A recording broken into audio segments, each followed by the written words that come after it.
দক্ষিণ এশিয়ার ভূ রাজনীতিতে এক নতুন মোড়। যে দুই দেশ একসময় একসঙ্গে ছিল, বিচ্ছেদের পর তাদের সম্পর্ক কখনোই আগের মতো উষ্ণ ছিল না। বিশেষ করে গত ১৫ বছরে বাংলাদেশ পাকিস্তানের কূটনৈতিক ও বাণিজ্যিক সম্পর্ক এক প্রকার বরফে ঢেকেছিল, কিন্তু এবার সেই বরফ গলছে।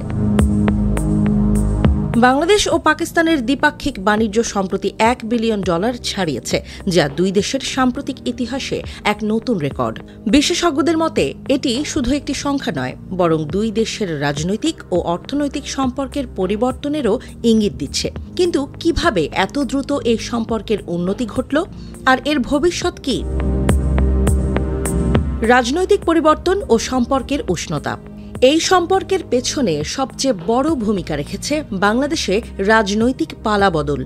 দীর্ঘদিন ধরে ক্ষমতায় থাকা শেখ হাসিনার সরকারকে ২০২৪ সালের অগস্টে এক গণ আন্দোলনের মাধ্যমে সরিয়ে দেয়া হয়।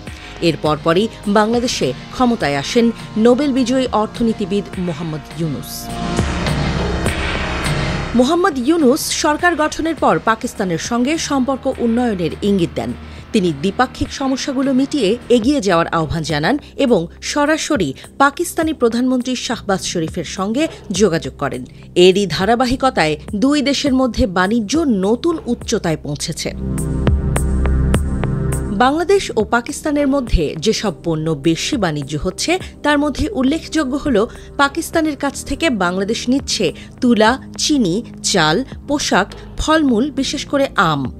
বাংলাদেশ পাকিস্তানে রপ্তানি করছে তৈরি পোশাক, পাট ও পাটজাত পণ্য, ঔষধ, আনারস, ইলেকট্রনিক পণ্য। বিশেষ করে বাংলাদেশে পাকিস্তানি তুলার প্রচুর চাহিদা রয়েছে, যা দেশের টেক্সটাইল খাতের জন্য অত্যন্ত গুরুত্বপূর্ণ। অন্যদিকে বাংলাদেশের তৈরি পোশাক ও ওষুধ পাকিস্তানে ব্যাপক জনপ্রিয় হয়ে উঠেছে।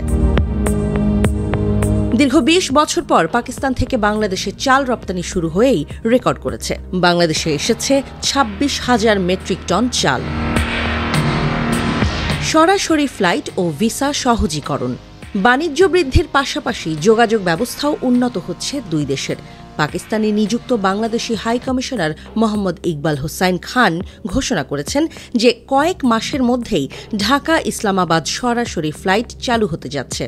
এছাড়াও পাকিস্তানি নাগরিকদের জন্য বাংলাদেশি ভিসা পেতে এখন অনলাইন সুবিধা চালু করা হয়েছে, যা ব্যবসায়ীদের জন্য আরও সুবিধাজনক হবে।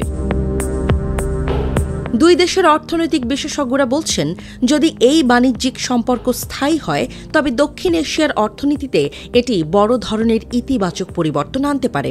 বিশেষ করে বাংলাদেশ যদি পাকিস্তানের সঙ্গে ফ্রি ট্রেড এগ্রিমেন্ট সই করে, তাহলে ব্যবসার পরিমাণ কয়েক গুণ বেড়ে যাবে।